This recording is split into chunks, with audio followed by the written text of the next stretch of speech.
Praise the Lord. परमेश्वर का धन्यवाद हो एक और बार।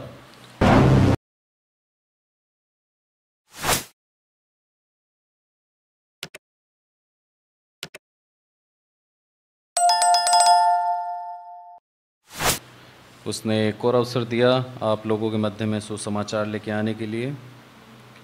आज का सुसमाचार हम देखेंगे पुराने नियम में से।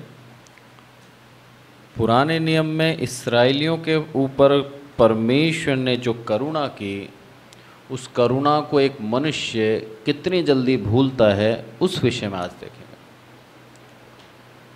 हम जब तक हमारी प्रार्थना पूरी नहीं होती, जब तक हमारा काम पूरा नहीं होता, हम परमेश्वर के पीछे लगे रहते हैं। जैसे ही हमारा जो स्वार्थ है वो निकल जाता है, तो कई बार हम परमेश्वर को छोड़ के संसार में लग जाते हैं। जो सच्चा विश्वासी है वो ऐसा नहीं करता, पर जो विश्वास में कमज़ोर है, निर्बल है, वो ऐसा करता है। उसके लिए हम देखें, परमेश्वर की जो निज प्रजा थी, जिसको परमेश्वर ने चुना और अपना कह के बोला कि ये मेरी निज प्रजा है, वो उसकी निज प्रजा उसके साथ कैसा बर्ताव करती है। पहला शमूएल निकालें, और पहला शमूएल और उसका 8वां अध्याय और 7वीं आयत मैं पढ़ता हूँ। और यहोवा ने शमूएल से कहा, वे लोग जो कुछ तुझसे कहें उसे मान ले। क्या बात थी? बात ये थी कि अगर इसकी 5वीं आयत में पढ़ूं, उससे कहने लगे, सुन, तू तो अब बूढ़ा हो गया है और तेरे पुत्र तेरी राह पर नहीं चलते। अब हम पर न्याय करने के लिए सब जातियों की रीति के अनुसार हमारे लिए एक राजा नियुक्त कर। ये वो इस्राएली हैं जिनका राजा जीवता परमेश्वर था। वो इस्राएली आज बोल रहे हैं कि हमारे लिए एक मनुष्य को राजा करके नियुक्त कर। परमेश्वर ने इनको मूसा के समय से पहले से चुन लिया था। इनको चुना और इनकी देखभाल करने के लिए क्या करा था? इनको भेज दिया था मिस्र देश। और मिस्र देश के राजा के मन में इतनी दया उत्पन्न करी कि उसने इनको सालों तक फ्री में भोजन खिलाया, कोई काम नहीं कराया साहब। गोशेन देश दिया और वहाँ पर इन लोगों के लिए सुबह शाम पका पकाया खाना पहुँचता था। ये वहाँ मन माना खाते थे और आराम से जीते थे, क्योंकि उस समय इस्राएल यानी कि जो याकूब था, उसका पुत्र यूसुफ उस जगह का प्रधानमंत्री था। आराम से पेट भर के खा रहे थे। यूसुफ चला गया, राजा बदल गए, सालों बीत गए, और जब ऐसा हुआ और इनकी जनसंख्या जब बहुत बढ़ गई, तब इन लोगों से क्या कराने लगे? काम कराने लगे। दुखी कर दिया इनको। ये क्यों मजदूर बने? उसके पीछे का कारण भी यही था कि ये जीवते परमेश्वर को भूल गए थे। जब हम समृद्धि आशीषों से भर जाते हैं, हम कई बार परमेश्वर का धन्यवाद करना भूल जाते हैं। तब परमेश्वर हमारे जीवन में मुसीबत देता है, तब दुख देता है और हमें घुटनों पे ले आता है। और ये जरूरी है जीवन में। यदि दुख और मुसीबत नहीं आए तो हम उसको याद भी ना करें। मैं एक वीडियो देख रहा था, उसके अंदर दुबई के जो किंग है, उनकी संपत्ति के बारे में मैं देख रहा था। इतना ज़्यादा पैसा है कि हमारी सोच के बाहर है। 13.5 बिलियन करोड़ डॉलर, इतना उनकी वर्थ दिखाई है कि इतना पैसा तो उनके पास है। आम शब्दों में देखा जाए तो खरबों रुपए। वो गोल्ड का कलर नहीं लगाते, एक्चुअल गोल्ड अपनी बिल्डिंगों में लगाते हैं। हम लोग को सजाना होता है तो हम गोल्ड का कलर करते हैं, वो सही का गोल्ड लगा देते हैं। इतना पैसा, क्या उसको किसी बात की जरूरत है? संसार में तो नहीं दिखती। ऐसे धनवानों के लिए विषय में क्या बोलता है परमेश्वर कि धनवान का स्वर्ग में जाना ऊंट का सुई के नाके से निकल जाना अधिक सहज है। अरे वो झुकेगा ही नहीं, झुकेगा क्या? झुक ही नहीं सकता। और क्यों झुके, किसके लिए झुके? हम मनुष्य क्यों परमेश्वर के सामने आते हैं? हमारी मुसीबत, हमारे परेशानी, हमारी दिक्कतों के लेके आते हैं। यदि जीवन में कुछ भी नहीं हो तो हम उसके भवन में आना छोड़ देंगे। सब कुछ है, आशीष से भरे हुए हैं, आएंगे क्या उसके पास? मनुष्य की फितरत है ये, आज से नहीं है, प्रभु यीशु मसीह के आने से पहले से। इसराइलियों को सब कुछ मिला, ऐशो आराम की जिंदगी मिली, तो वो भूल गए।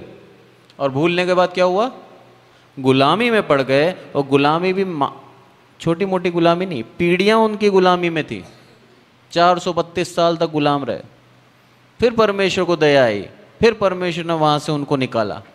और निकालने के बाद जब ये स्वतंत्र हो गए और अपने अपने गोत्र में जाके बस गए, इनको घर मिल गया, सब कुछ मिल गया। गुलामी के 140 साल तक और परमेश्वर ने इनको संभाला, क्योंकि लिखा है वचन के अंदर 140 साल लग गए थे इनको सेटल करने में।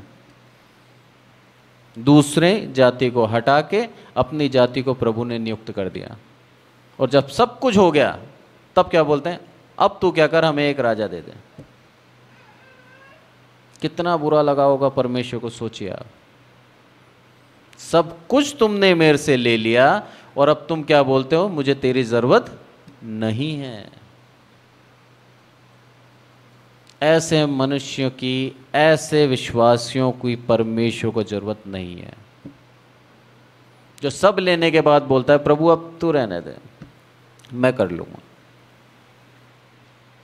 इसलिए यहां पर क्या बोलता है वो 7वीं आयत में, यहोवा ने शमूएल से कहा, वे लोग जो कुछ तुझसे कहें उसे मान ले। चिढ़ के कह रहा है, गुस्से में कह रहा है, प्यार से नहीं कह रहा।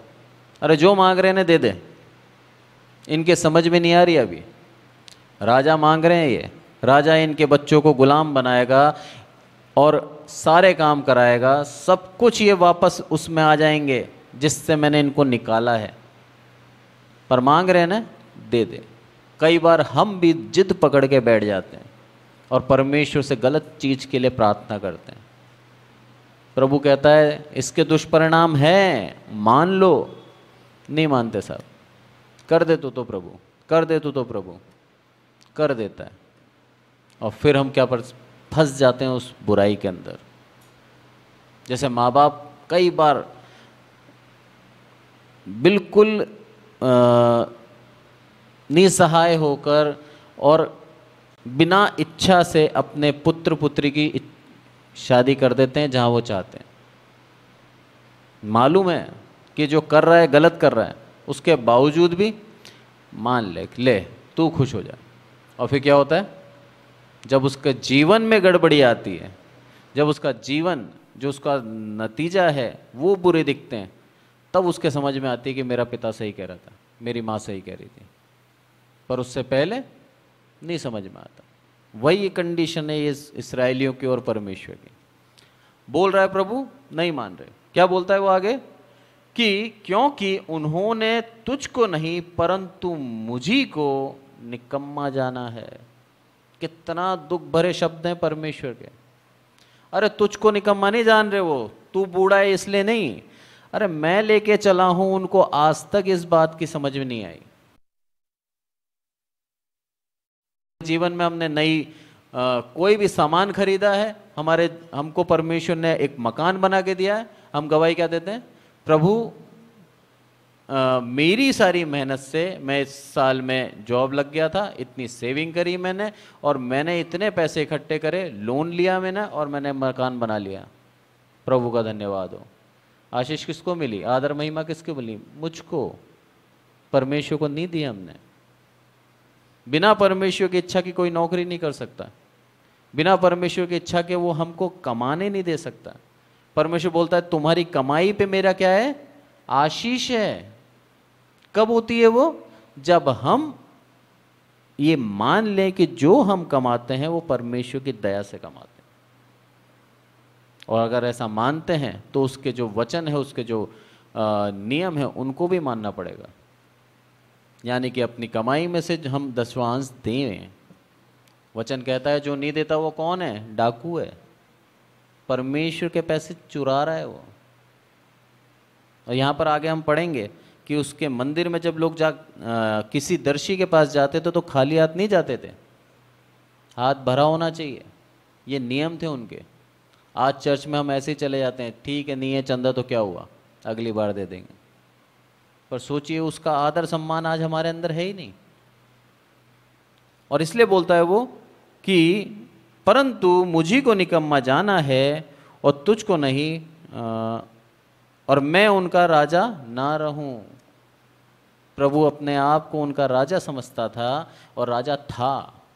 बोलता है कि मैं उनका राजा ना रहूं, ये बात उनको अच्छी नहीं लगी और एक मनुष्य को मेरे स्थान पे बिठाना चाह रहे हैं। कितनी एक दुख भरी बात है कि हम कई बार आज भी ऐसे ही करते हैं। दुख मुसीबत होती है, तुरंत प्रभु का स्थान छोड़कर किसी मनुष्य के पास भागते हैं। वो बोलते हैं प्लीज मेरी हेल्प कर दो। किससे हेल्प मांगनी है हमें? परमेश्वर से। किसके पास घुटने टेकने हैं? परमेश्वर के। पर हम टेकते किसके सामने? एक मनुष्य के। अरे ये पैसे वाला है, इससे मांग लेते हैं, ये दे देगा। और प्रभु से विनती करते हैं, प्रभु इसका मन को दयालु करते, ये दे दे।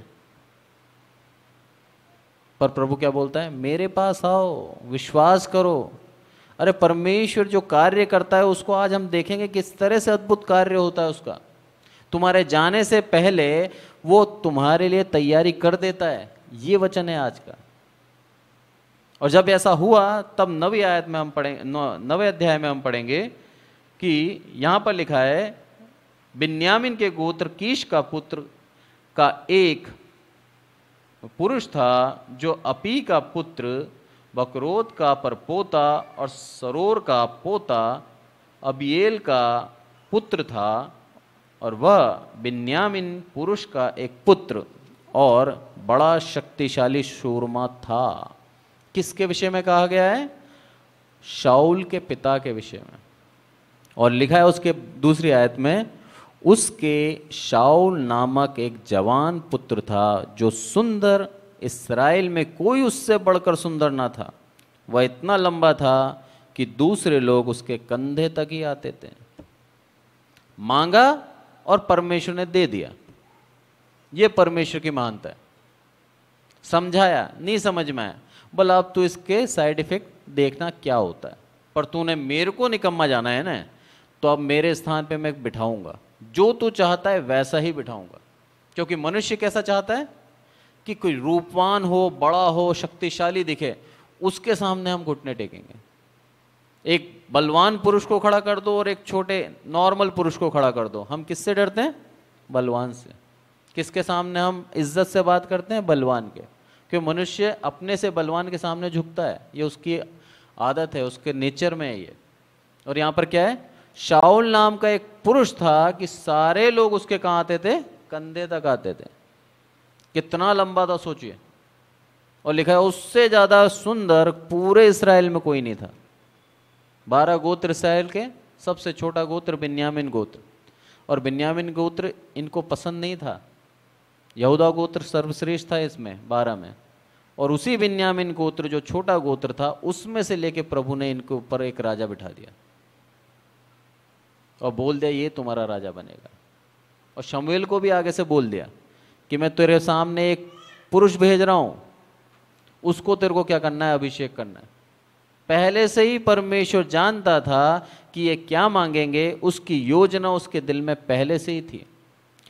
शाऊल के पैदा होने से पहले उसको मालूम था ये राजा बनेगा, नहीं तो उसका डील डॉल इतना नहीं बढ़ा था। एक सूरमा के घर में पैदा करा और उसको इस योग्य बनाया कि उसको देख के कोई उसको रिजेक्ट नहीं कर सके, क्योंकि सबके सामने इसको पेश करना था शाऊल को। फिर सारे इस्राएली लोग देख के बोलेंगे हाँ ये मेरा राजा है। इसलिए उसको इतना सुंदर बनाया, इतना शूरवीर, इतना डील डॉल में बड़ा बनाया ताकि उसको देख के कोई रिजेक्ट ना कर पाए। और आगे जब हम पढ़ते हैं इसको तो इसके अंदर लिखा है 3री आयत में कि जब शाऊल के पिता कीश की गदहियां खो गई, तब कीश ने अपने पुत्र शाऊल से कहा, मैं एक सेवक को अपने साथ ले जा, एक सेवक को अपने साथ ले जा और गदहिया को ढूंढ ला। ये आदेश दिया उसको, अपने पिता का आदेश मान के शाऊल कहाँ चला गया? ढूंढने चला गया। अब देखिए इसके जीवन में परेशानी, संकट और दुख आया। क्या दुख? कि अपने पिता की गदहियों को ढूंढना है, और उसको ढूंढने के लिए निकल गया। इसने सोचा भी नहीं था कि ये जो बुराई है इससे परमेश्वर मेरे जीवन में कैसे भलाई ले आएगा। जब इसी चीज को रोमियो के अंदर लिखता है कि जो परमेश्वर के जन हैं उनके जीवन में हर बात भलाई को उत्पन्न करती है। रोमियो 8:28 में पढ़ लेना।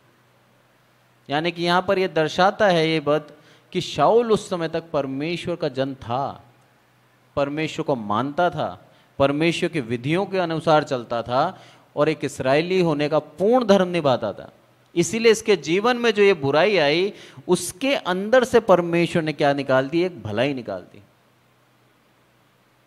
इसने ये नहीं बोला पिता से, अरे सेवक को भेज दो वो चल जाएंगे, मैं क्यों जाऊं, मैं पुत्र हूं तेरा, गदहियां ही तो हैं, कोई दूध देने वाले पशु थोड़ी हैं, कोई और ऐसा बहुमूल्य जानवर थोड़ी है जिसके लिए मेरे को जाना पड़े, भेज दे किसी को। और उसने आज्ञा का पालन करके उनको ढूंढने चला गया, और वो ढूंढते ढूंढते ढूंढते एक देश से दूसरे देश, दूसरे देश से तीसरे देश पहुंच गया। आगे सब लिखा है। अब इतनी दूर आ गए कि इनको अब चिंता हुई कि अरे पिता गदहियों की चिंता छोड़कर हमारी चिंता करने लगेगा, क्या करें अब। पर उसका सेवक क्या बोलता है? बोला अब इतनी दूर तो आए गए हैं, थोड़ा सा आगे और चलते हैं, यहां पर एक दर्शी आया हुआ है जिसका नाम शमूएल है, उसके पास चलते हैं, वो तुझे बताएगा कि हमें अब क्या करना है। यहां पर विश्वास दर्शाता है कि हमारा विश्वास उसके जन और परमेश्वर पे होना चाहिए, कैसी भी परिस्थिति में क्यों ना हो। परमेश्वर हमारी उन परिस्थितियों को बदल सकता है, और बदलता है यदि हमारे जीवन में विश्वास है तो। यहां पर उसने एक सेवक के द्वारा, उसके पवित्र आत्मा ने एक सेवक के द्वारा शाऊल को क्या बोला? ऐसा ऐसा करना है, और उसने मान लिया। नहीं तो कोई मानते हैं क्या एक सेवक की बात? और उसने मानी, और मान के क्या बोलता है? ठीक है हम चलते हैं, पर हमारे पास क्या है? कुछ नहीं है। यहां पर देखिए आप 6ठी आयत पढ़ता हूं पहले मैं। उसने उससे कहा, सुन, इस नगर में परमेश्वर का एक जन है जिसका बड़ा आदर मान होता है, और जो कुछ वह कहता है बिना पूरे हुए नहीं रहता। अब हम किधर चलें? संभव है वह हमको हमारा मार्ग बताए कि हम किधर जाएं। ये सेवक के वचन है। बड़ा आदर मान है उसका, शमूएल का, और बहुत ही एक अच्छा परमेश्वर का दास है। कब होता है ये हमारा सम्मान? जब हम उसके पीछे अपने जीवन को लगा देते हैं और उसी के अनुसार अपने जीवन को चलाते हैं। अपनी इच्छा नहीं, परमेश्वर की इच्छा हमारे जीवन से जब पूरी होने लगती है, तब हमारा आदरमान होता है। अगर अपना आदरमान करना है तो उसकी व्यवस्थाओं को मानने लग जाएं। और बोलता है वो कि अब किधर जाएं, उसी से पूछें, संभव है वही बताएगा। और इसलिए वो आगे बढ़े, पर वो क्या बोलता है आगे 7वीं आयत में? शाऊल ने अपने सेवक से कहा, सुन, यदि हम उस पुरुष के पास चलें तो उसके लिए क्या ले चलें? यह है परमेश्वर के भवन में जाने से पहले की तैयारी। ऐसे ही उठ के नहीं आना है। उसके पास जब हम आते हैं तो हमारे जीवन को तैयार करना है, और उसकी तैयारी के बाद हम आए। क्या बोलता है? क्या ले चलें? तैयारी ये चीज को दर्शाती है। और आगे बोलता है वो, देख, हमारी थैलियों में की रोटी चुक गई, यानी खत्म हो गई, और भेंट के योग्य कुछ कोई वस्तु है ही नहीं जो हम परमेश्वर को जन के दें, और हमारे पास क्या है? पूछ रहा है अपने सेवक से। अरे हमारे पास कुछ भी नहीं है उसके पास देने के लिए, कैसे जाएं खाली हाथ? ये हमारे मन में आज भी होना चाहिए कि हम परमेश्वर के भवन में खाली हाथ ना आए, क्योंकि परमेश्वर जिसके भवन में हम आते हैं वो बहुत ही सर्वशक्तिमान है, हमारी हर एक अवस्थाओं को जानता है वो। इसीलिए न्याय नियम में प्रभु यीशु मसीह ने बोला कि इनमें से सबसे बड़ा दान किसने दिया। तब चेले सोचने लगे कि किसका नाम ले, हैं ये सेठ ने तो पूरी अशर्फी की थैली डाल दी। बोला नहीं, इस बूढ़ी विधवा ने जो 10 दमड़ी दी है, अरे इसने अपनी पूरी जीविका डाल दी, जो कुछ था इसके पास सब दे दिया मुझे, इसीलिए इसने सबसे बड़ा दान दिया। परमेश्वर हमारा मन देखता है, अमाउंट नहीं देखता। जो अमाउंट को हम खुशी से दे सकते हैं वो प्रभु हमें चाहता है देना, कि हम खुशी से दें उसको। और उसने क्या बोला कि पूरा का पूरा जीविका प्रभु यीशु मसीह बोलता है कि उसने दे दी, क्योंकि उसके पास मात्र 10 दमड़ी थी। उसने खाने की भी नहीं सोची कि मैं इस चर्च के बाद जाके क्या खाऊंगी, सब दे दिया। और इसीलिए प्रभु यीशु मसीह ने प्रार्थना भी क्या सिखाई कि आज दिन भर की रोटी हमें आज दे, मतलब जो आवश्यकता है वही मांगना है हमें। और क्योंकि जितना हमारे पास अधिकाई होती है उतना कम हमारा मन देने को होता है, ये सच्चाई है। एक गरीब व्यक्ति आसानी से 500 रुपये निकाल देगा, क्योंकि वो जानता है कि दूसरे की गरीबी के अंदर सहारा 500 रुपये से ही लगेगा। उसको मालूम है कि घर में जब रोटी नहीं होती है तब राशन के लिए इतना पैसा तो चाहिए। पर एक अमीर उस व्यक्ति से आप 500 रुपये नहीं निकाल सकते, क्योंकि वो लालची है। उसको पैसे खर्च नहीं करने, उसको पैसे संचय करने, रोक के रखने। इसलिए प्रभु चाहता ही नहीं है कि हम ऐसे बन जाएं कि अमीर तो बन गए पर पैसा नहीं निकल रहा। प्रभु चाहता है हम उस अवस्था में रहे जिसमें आसानी से हम दे सकें। इसलिए यहां पर बोलता है वो कि हम क्या दें उसको। और 9वीं आयत कहती है, इधर 8वीं आयत कहती है, सेवक ने शाऊल से कहा मेरे पास तो 1 शेकल चांदी का चौथाई है, 1 शेकल चांदी की चौथाई है मेरे पास, पूरी भी नहीं है, यही दे देंगे हम। तब उसने बोला ठीक है, देने के लिए तो हमारे पास दान आ गया। और 9वीं आयत बोलती है कि पूर्व काल में जब इसराइल में जो कोई परमेश्वर से प्रश्न करने जाता था तब वो ऐसा ही करता था। हम कुछ पूछने जा रहे हैं, हम प्रभु के पास जा रहे हैं, तो हमें ऐसा ही करना है। ये था पूर्व काल से ही। और आगे क्या बोलता है वो 14वीं आयत में, उन्होंने पूछा और पूछ के वो नगर की ओर चले गए।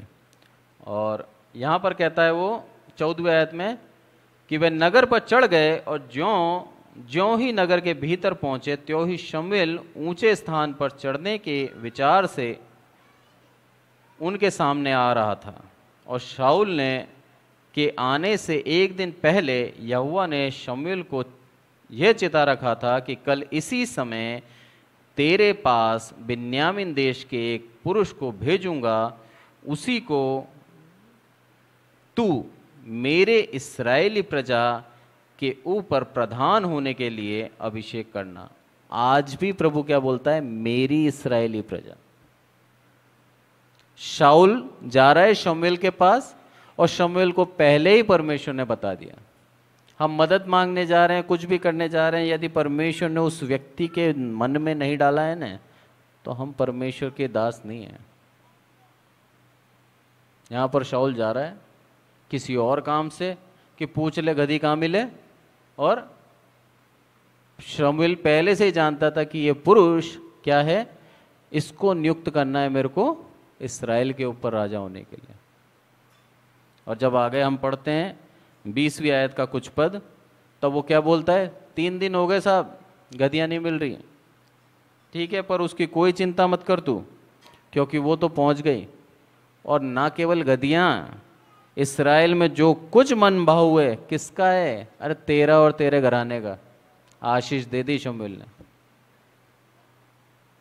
अरे तू गधियों की चिंता क्यों करता है, जो कुछ तेरे को मन भाव लगे पूरे इस्राएल में सब तेरा। तब आगे वो बोलता भी है, अरे मैं बिन्यामीन गोत्र का हूं, सबसे छोटे गोत्र का, कैसे होगा ये?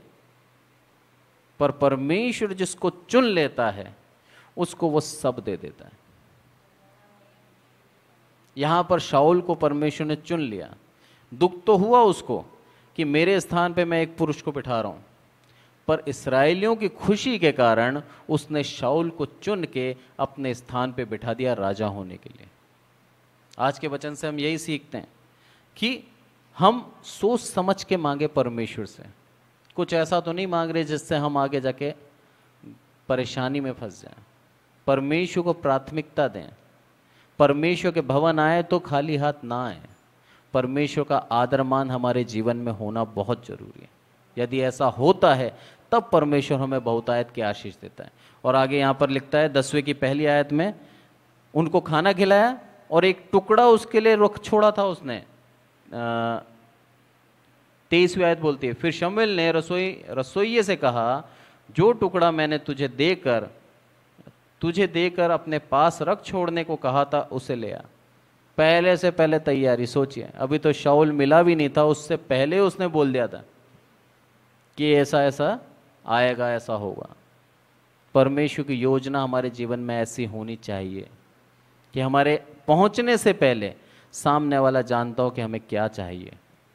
और आगे 10वीं आयत की पहली आयत बोलती है 10वें अध्याय की, तब शमूएल ने कुप्पी तेल लेकर उसके सिर पर उंडेला और उसे चूम कर कहा, क्या इसका कारण ये नहीं कि परमेश्वर ने अपने निज भाग के ऊपर प्रधान होने को तेरा अभिषेक किया?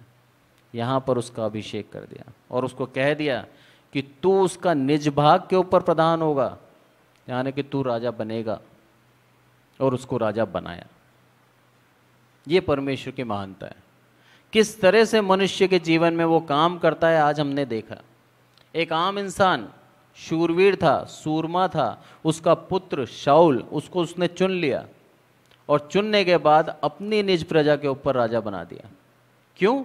क्योंकि वो उसकी व्यवस्थाओं से प्रेम करता था, उसकी व्यवस्थाओं के अधीन था, परमेश्वर के आदर सम्मान करता था, उसके भवन में कभी खाली हाथ नहीं जाता था। यदि हम ऐसा करते हैं तो हमको भी वो अधिकारी पद पे बिठाने को तैयार है, पर शर्त यही है, क्या हम उसकी व्यवस्थाओं को मानते हैं या सिर्फ अपने स्वार्थ के पूरा होते ही उसको भूल जाते हैं। यदि ऐसा करते हैं स्वार्थी बन के, तो परमेश्वर भी हमको भूल जाएगा। पर यदि हम पूर्ण उसको सम्मान देते हैं और उसका आदर मान रखते हैं, प्रथम स्थान देते हैं उसको अपने जीवन के अंदर, और सिर्फ उसी के पास आकर घुटने टेकते हैं, तो हमारे जीवन में बहुतायत की आशीष होगी और हमको वो अधिकारी पद पे बिठाएगा। परमेश्वर इस छोटे से वचन से हम सबको आशीषित करें। धन्यवाद।